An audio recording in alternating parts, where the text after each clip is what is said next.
Obviously, my wife, Carrie, has worked at the health department for 18 years, and I get to hear all the good and the bad that you all have to deal with. And I can honestly say, I don't think there are many of us that could do that day in and day out. So thank you to you and your staff. And you guys are so professional down there and help out in so many ways. Thank you. Well, we look forward to many more collaborations and working with the city. Thank you so much.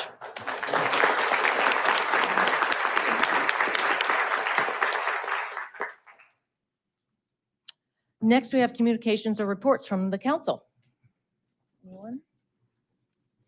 Anyone wish to comment? I would just say I had a very busy past 2 weeks with all sorts of ribbon cuttings and groundbreakings and all sorts of really exciting things happening around Cape that I was able to be a part of, which I enjoyed. But just I think the thing that I appreciate the most is getting to see all the meet and learn about all the different things that people are doing in our community that are just fantastic. So it's been a fun, busy few weeks. Anybody else? We're good? Okay.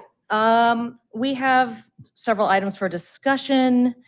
Is there anyone in the audience here tonight to appear as an advisory board applicant? If so, just approach and let us know who you are and what you're interested in doing. Good evening. My name is Keith Beller. I am from here. I'm an applicant for the Airport Advisory Board and appreciate your consideration. A little bit about Girardeau. My wife and I both raised here. We've lived here all of our lives. A couple of kids from here and 3 grandbabies, all still around Cape Girardeau. So great place to be. And my job is the CEO at Chateau Girardeau. So one thing as I've talked to Katrina about is the need to be able to, the transportation needs especially for seniors. Cape Girardeau is a great place to retire. And not a week goes by where I don't hear someone say, hey, I was on a cruise on the Amazon, or I was in Germany on a river cruise, or I went to the Panama Canal. So one thing about that, to find a great place to retire, it's education, it's healthcare, it's retail, it's dining, but you got to be able to travel. So that's drove my interest in participating on this board, and appreciate your consideration. Okay. Thank you. Thanks. Anyone else? Yes.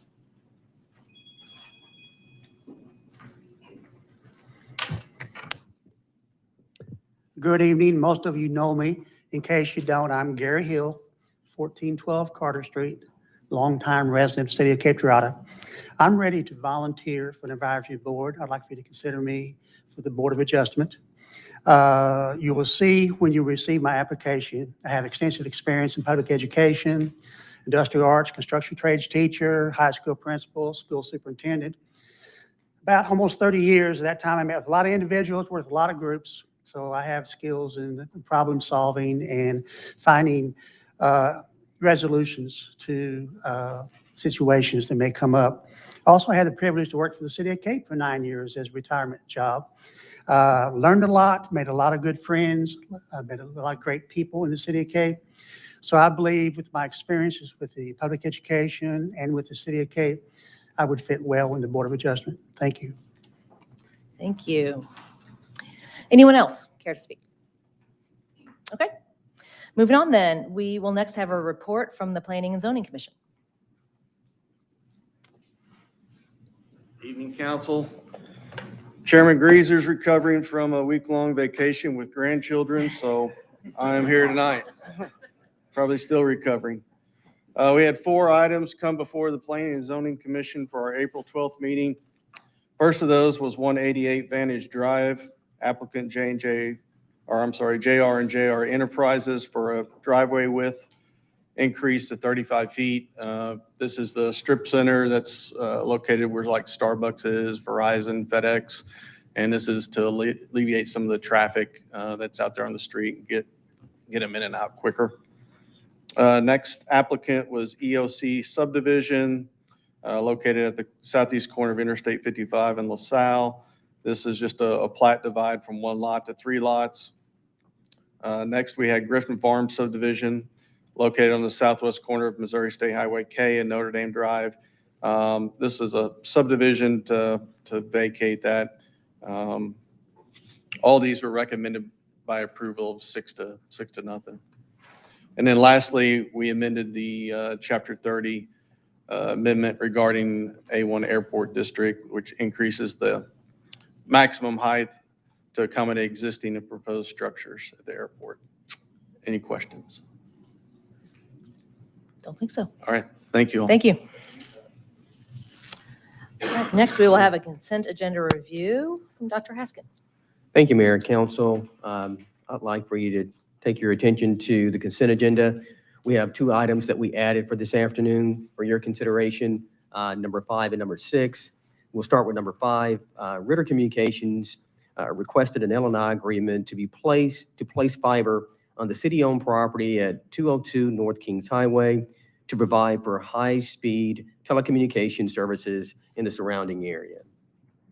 And of course, finally, number 6, a request to execute a general services agreement with Stantec Consulting for PRS2 and ARPA Stormwater Project. Mayor, that concludes the consent review. All right. Thank you. We will now move into regular session. Ms. Conrad, would you give us do the roll call, please? Mr. Bliss? Mr. Guard? Mayor Kinder? Here? Mr. Presson? Here. Ms. Randle? Here. Mr. Thomas? Here. Ms. Truxel? Here. Thank you. Council, we have an agenda before us. Is there a motion to approve the agenda? Second. Ms. Randle, Ms. Truxel. Any discussion? All in favor then?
people here don't really have a question about that. But so if there are a relatively small number of people who wish to make comments regarding the topic in general, we can certainly do that.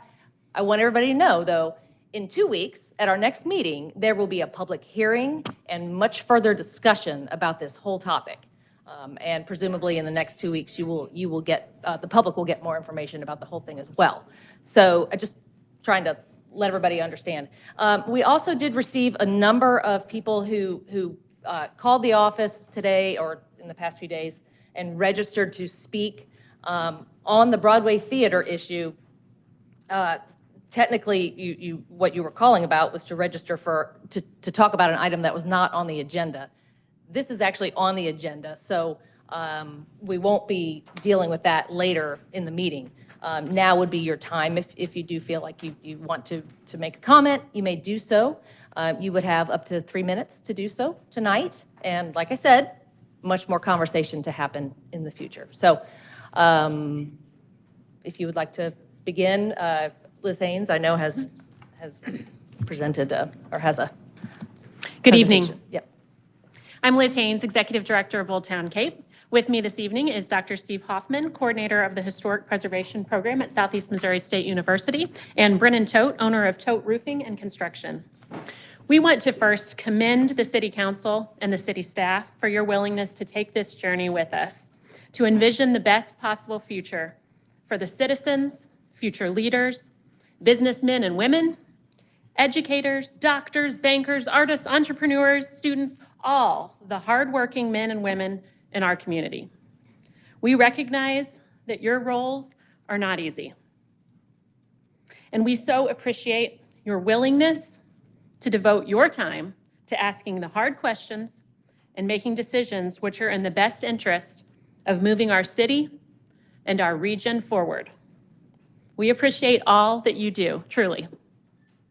I would like to take a minute to recognize the multitude of supporters that are here with us this evening in support of the Broadway Theater Project, Old Town Cape Board and committee members and staff, including the Old Town Cape Board President, Historic Preservation Commission members, including the Chair of the Historic Preservation Commission, members of the Cape Broadway Theater Board, members of the Downtown Community Improvement District, including the Downtown CID Board President, downtown business owners, including many businesses located near the theater, downtown residents, real estate agents, presidents of local companies, local developers, including the developer for the Esquire Theater, downtown employees, local artists, downtown property owners, bankers, SEMO students, SEMO professors, administrators at SEMO, former city council members, folks raising their families in our downtown, and I'm sure there are more that I didn't mention. Since the last time we were here, we have been working diligently with the city staff to create a redevelopment agreement that would allow for the repair rather than the demolition of the Broadway Theater. We believe we have a solid proposal, which you have before you, and we are fully prepared to present this proposal at the public hearing. We have worked through all the details, and we have done everything the city staff has asked of us, and we are ready and we are excited to move forward. One of the things Brennan has done since our last meeting is to develop some renderings of what the completed Phase 1 spaces could look like. And I'm going to turn it over now to Brennan to explain more.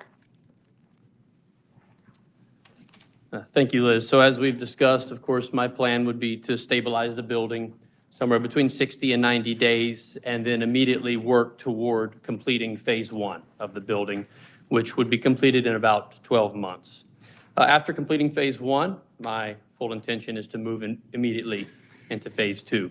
So to give you a sense of what these spaces in Phase 1 would look like, I've prepared some renderings that you have before you now, and you can kind of get a feel of what the outside of the building could look like. The second page there, we've kind of mocked up what a potential cafe inside the center unit could potentially be. And of course, seems to indicate that we have community support for a cafe or something of the sort that could go in the middle there. As you continue down, you see that we've even got plans to develop the basement space to the extent possible to try to utilize that square footage. As you continue through the renderings, you'll see the smaller spaces on either side of the center space, smaller square foot, but would be perfect for small retail. I know when we were working with the River and Rails building, some of our potential tenants indicated that they would actually like to have a slightly smaller footprint. So this may service some of those needs in the community. And you can kind of get the general feel at the rest, as you look at the rest of the renderings, what the upper level as well as the basement could be. And then lastly, you'll see some images we've put together of what the loft apartments could look like, potentially 2-bedroom, 1-bathroom, upper end on the scale, living for some downtown loft apartments there. Of course, I have a letter of commitment, a financial commitment to complete the project. Strong interest from the bank also in funding phases 2 and 3. And just as importantly, I assure you that I am personally committed to completing all phases of this project. I have the track record, I believe, and the financial support to do so as well. I'm going to turn it over to Dr. Hoffman, and he will talk about what we see as some of the benefits of the project. And again, we want to thank council for directing staff to entertain a proposal to repair rather than demolish the Broadway Theater. And we have kind of worked diligently with them. We believe that this project has many benefits. The project will save, will save the city money in addressing the unsafe conditions caused by the fire. Roughly $150,000 to repair the building as opposed to $300,000 to $500,000 to demolish it.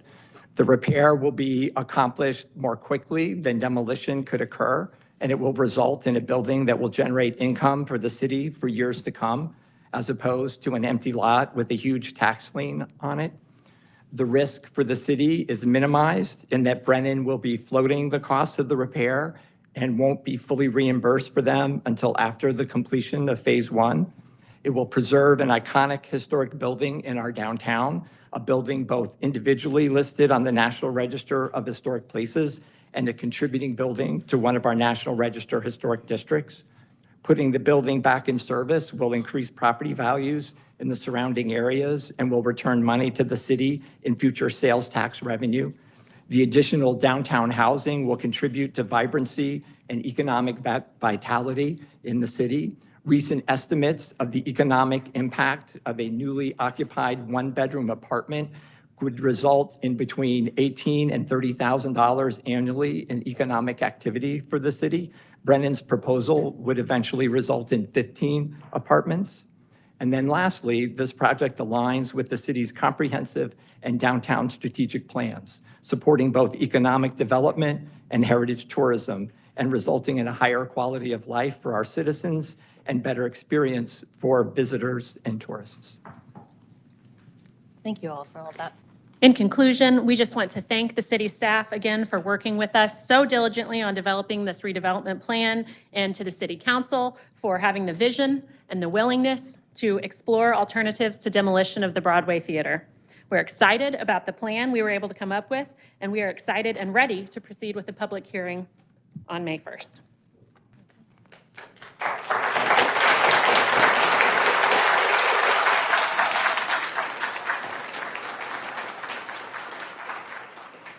I think Mr. Go ahead, I'm gonna sit where you're sitting, I'll wait on you. Okay. I know all of you, but for those in the room who don't know me, my name is Danny Esner. I'm a retired banker. I'm also a retired commercial real estate lender. And during the course of my career, I financed the renovations of several historic buildings in downtown Cape, including the Alliance building next to the Farmers Market lot, the library building, the new Broussard's building, and 2 or 3 other ones. So I feel like I have some experience and some knowledge about what's going on here. And I will be the first to admit that I was very skeptical about the opportunity to save the Broadway Theater when we were trying to raise $13 million to restore it to its former grandeur. I just didn't think that was very likely to happen. And I was delighted to find out that we had a developer who was able to think outside the box and come up with a less ambitious plan that made sense financially. Much like the team that's saving the Esquire Theater. The initial people who took a run at that weren't thinking outside the box. They couldn't put something together that was financially viable. Somebody finally came along and did it, and I see the same thing happen with this project. And I feel very comfortable that all of this is going to happen the way it's proposed for several reasons. Number one, Brennan is an experienced developer. He did a great job redeveloping the River and Rails building. He's an experienced commercial contractor. He spent many hours going through the building. He knows exactly what's there and what has to be done to fix it. And probably most importantly, he has financial commitment from his bank. As a former banker, I can tell you that they have evaluated all of his numbers. They've evaluated him, his capabilities as a contractor, as a developer, as a manager. And if, in order for them to give him financial commitment, they have to feel confident that this project's going to work. And so I just don't really see any reason why we wouldn't want to do this. So I'm 100% in favor of it. Thank you very much. Thank you, Mr. Presson.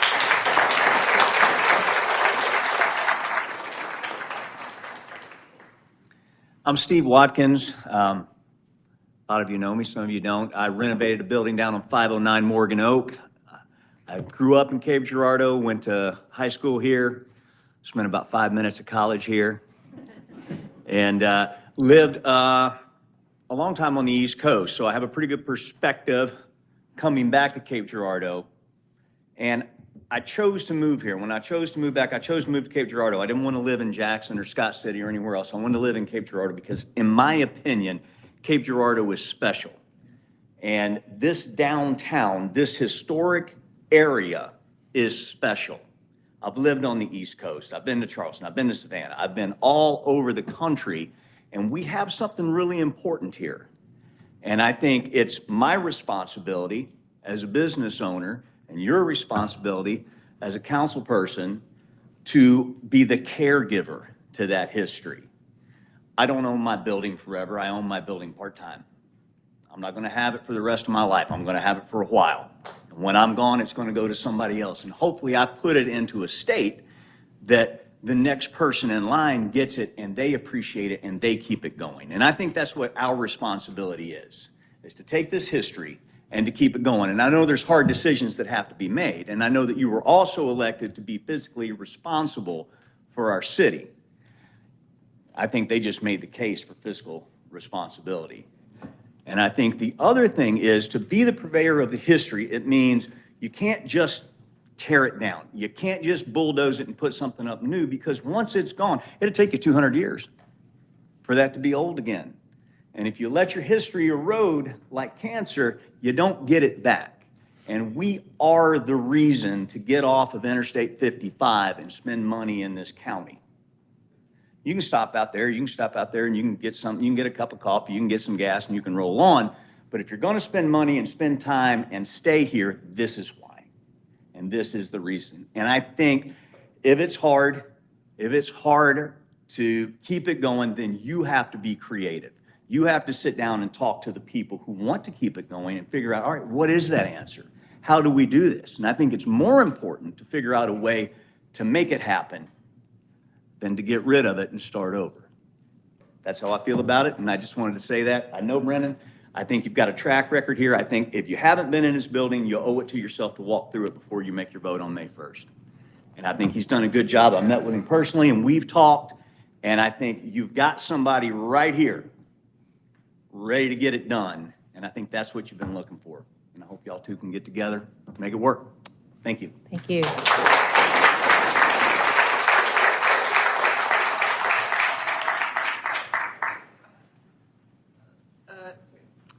I am an artist and I am a movie goer, and I've been going to the movies for a long time, and I do not know anything about business or instruction or anything, but I do know about movies and how many movies I've seen in that movie theater, like Hook and like Stargate, and a lot of beautiful movies that I saw in that movie theater that I would like to see more of. If you just, restore this building in shape and let me watch more movies and keep that dream alive, because I feel like that dream needs to live, and everybody needs to be inspired to see more movies. And that's my time. Thank you. Appreciate it. If there's anyone who wishes to speak to something that perhaps hasn't been expressed yet, I will.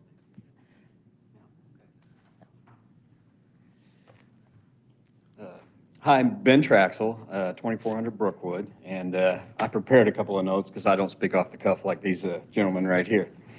The Schultz School, the Alumni and Innovation Center for SEMO, the Rust Building where Speck Pizza and Kenny's Flippin' Burgers are, the Marriott and Marquette Tower, the Common Pleas Courthouse where we are today. There's a revival going on Broadway and the surrounding streets. Everyone travels down Broadway to get to the downtown area, the Chamber, Channel 12, City Hall and the University, the newspaper, the casino, and the river. Broadway is what everyone sees when coming to our town and is what people remember. It has improved 1,000% over the last decade. The street improvements, a public-private partnership, were a tremendous springboard for all this to happen. And we are seeing rewards with Cape Girardeau becoming a destination place. In 2018, Architectural Digest picked us as the prettiest town in Missouri, and we've come a long way since then. My projects, the Esquire Theater and the Himmelberger House, are part of this revival and wouldn't be happening without the support and involvement of our city leadership. Thank you. We are proud of Cape Girardeau, as we all have seen, adaptive reuse projects bring life to the community. The buildings are our history and heritage. These projects have brought about further development, progress, people, and advancement to our town. And this brings pride for our citizens, a positive reputation from visitors, and a greater tax basis in the long run.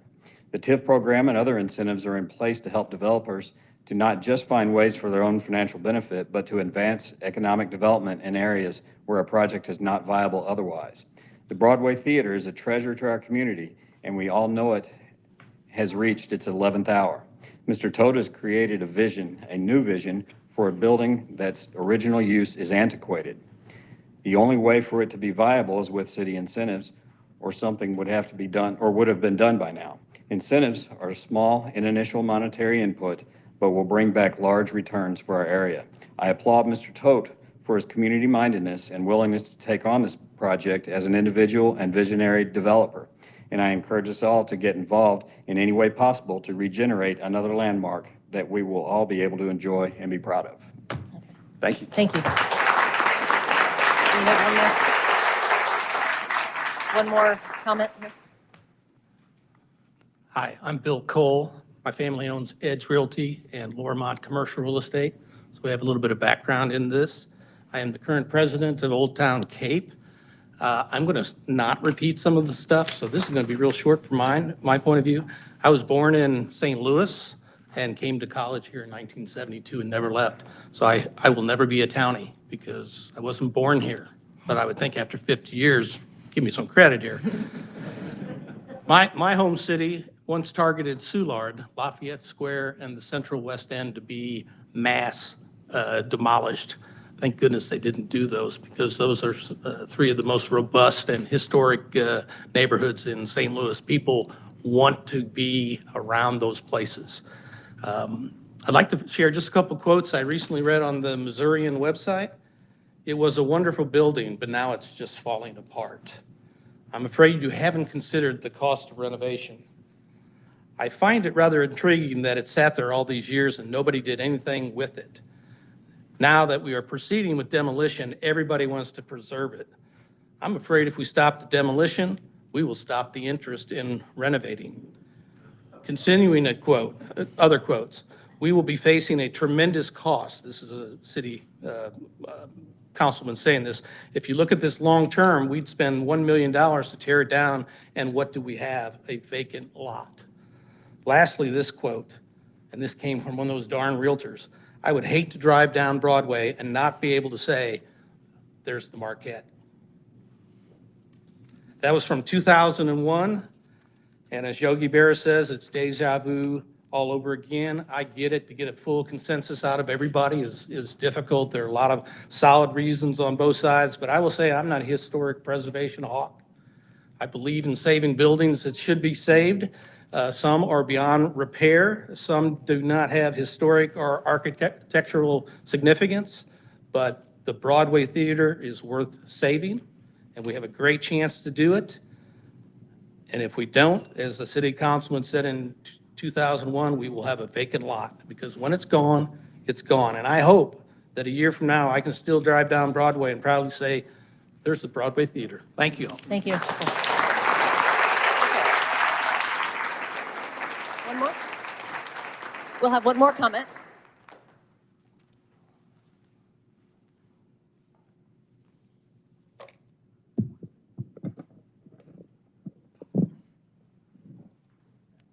Thank you. Oh, I can hold it if it's in my lap. Hi, my name is Dina, and I am disabled now, but I was a graphic artist for many years, 13 years at KFES 12, and before that at Concord Printing. So every day I would drive down Broadway and look at different buildings, some that were in disarray. And I remember this theater that was in disarray. And I remember when we reported at KFES that someone had bought it and was going to restore it. It made me happy. And then all of a sudden, it was going to be demolished. And there were fences all over it. It made me sad. 'Cause every day I drove by it. That's what it looked like. And it was ugly. And it's still ugly. Are you going to tear it down and put up a parking lot? Isn't there a song about that?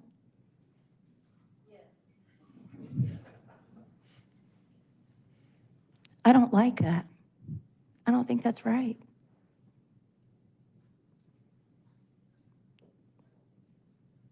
And for me to drive by it and to see that restored as a graphic designer, as an art director, wow, that would be awesome.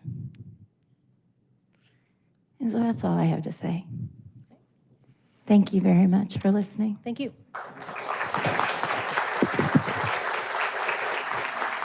Okay. Oh.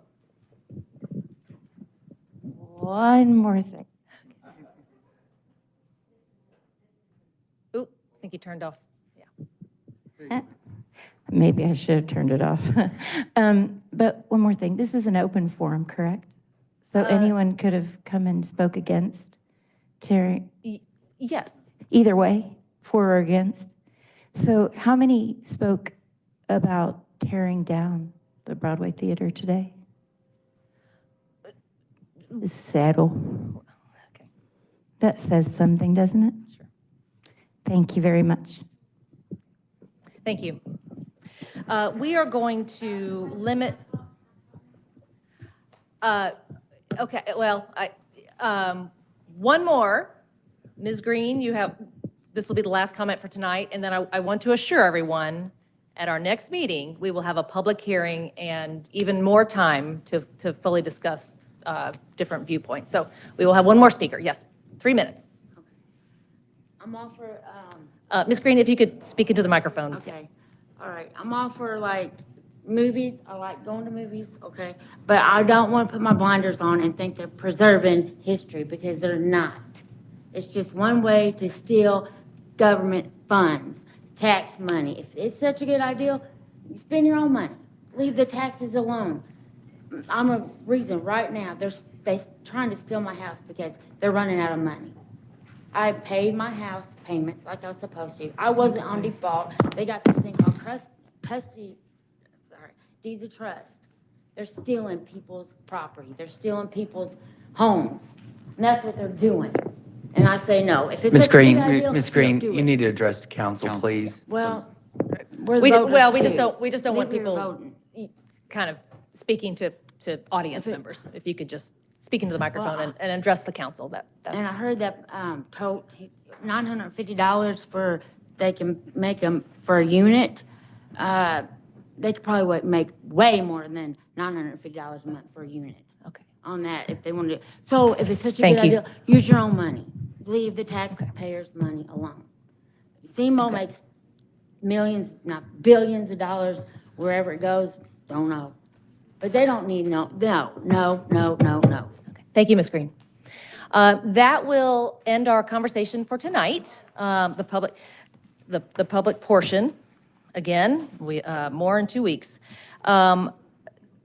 Council, the motion on the floor is to set the public hearing for the Broadway Theater redevelopment plan for May 1st, 2023. Is there a motion to approve? Second. Sorry, Mr. Guard, Ms. Truxel. Any further discussion on that date? Hearing none, all in favor then, please say aye. Aye. Anyone opposed? What? Nay. You're opposed? I thought, okay. Mr. Guard is a nay. All right, that date for the public hearing passes. That will be May 1st at our next regular meeting. At this point, folks, in the audience, if you would like to scoot out after, we will pause for 1 minute and let you have a chance at freedom here for just a minute. If you would do so quickly and quietly, that would be appreciated. Thank you.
Right.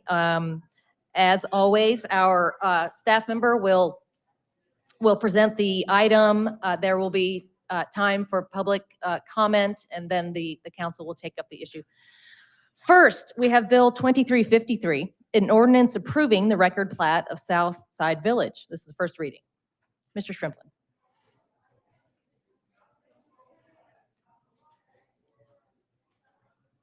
Good evening. This is a subdivision plat to just split off land for the Southside Farms plan development, which is the next item on the agenda. Phase 1 of Southside Farms is the housing component.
contact number so they can reach out to me if there's any, if any other hunters observe any strange activity, or another hunter that may be hunting that specific ground.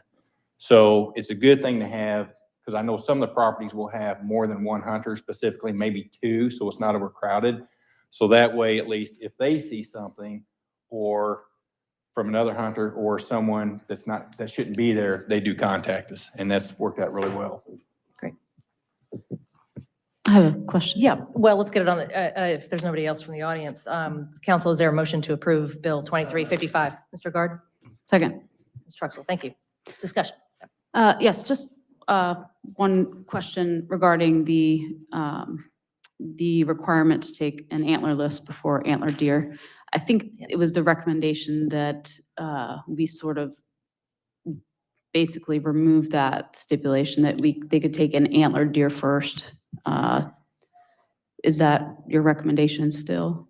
Well, after time went on speaking with the Department of Conservation, they still recommend to prevent any trophy hunters from just coming in and just taking one particular, the buck first.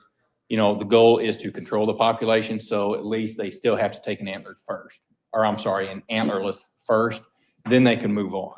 Okay. So we're staying with how things have ran the past 2 seasons because it's worked well. Great, thank you. And then one other question regarding private property hunting.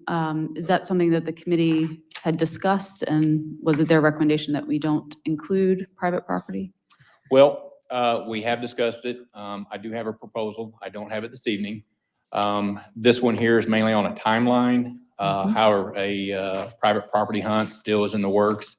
I don't have any issues addressing that particular proposed hunt in the near future, if we would like to do that as well. Okay.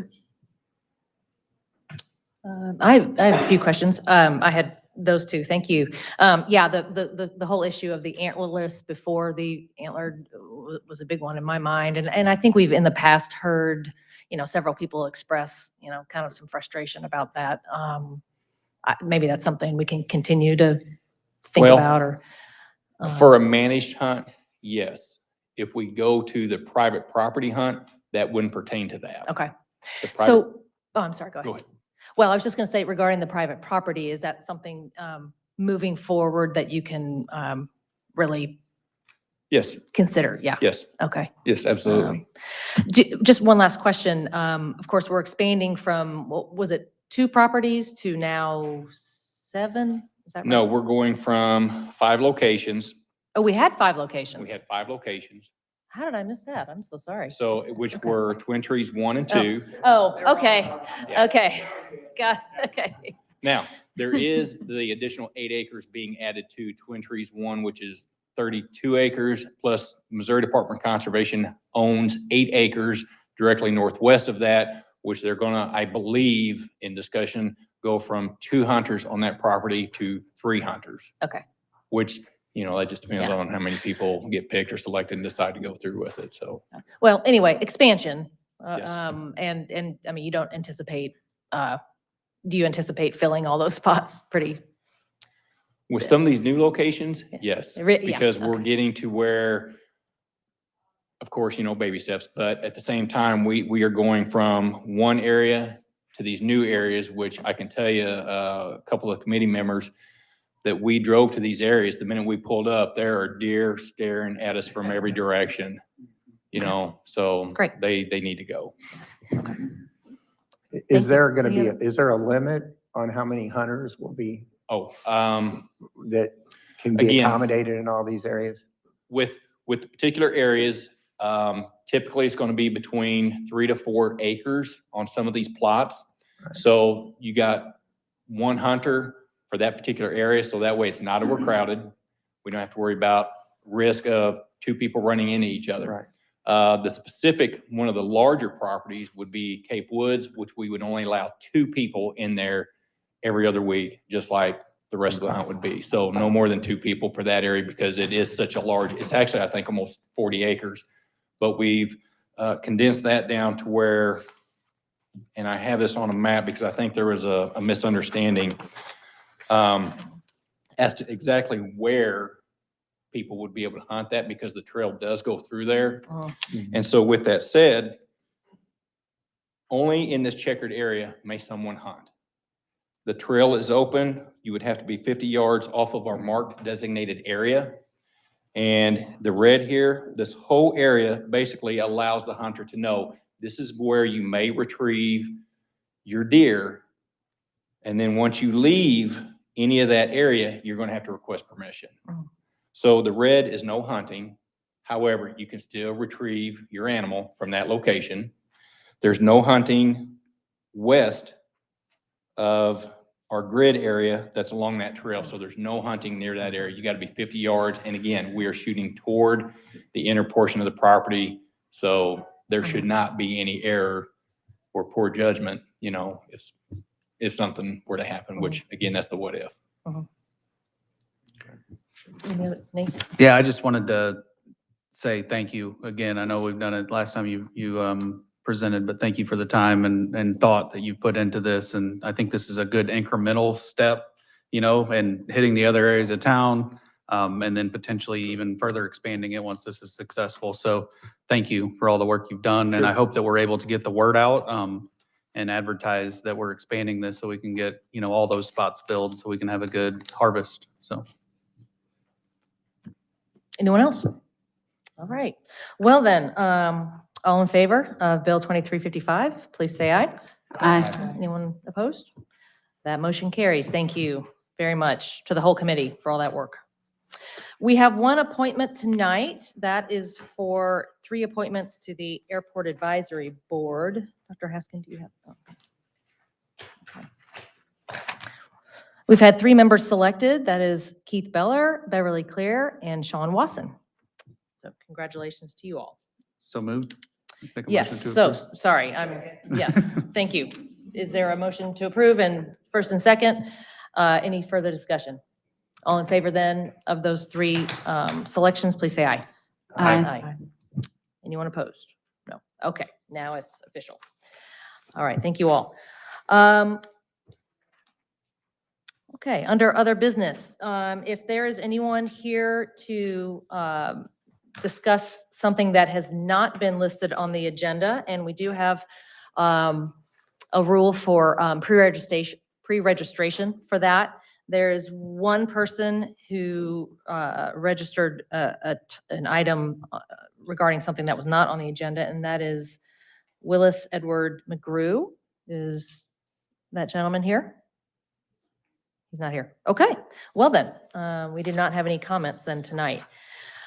I will now entertain a motion to both adjourn and move into closed session. The city council may, as part of a study session or regular or special city council meeting, vote to hold a closed session to discuss issues listed in revised statutes, Missouri section 610.021, including but not limited to legal action, causes of legal action or litigation, leasing, purchasing, or sale of real estate, hiring, firing, disciplining, personnel issues, or confidential or privileged communications with attorneys. Specifically, we are moving into personnel matters pursuant to paragraph 3. Is there a motion? Mr. Guard, Mr. Bliss, any discussion? All right, thank you. We are now in closed session. Thank you all for your attendance tonight.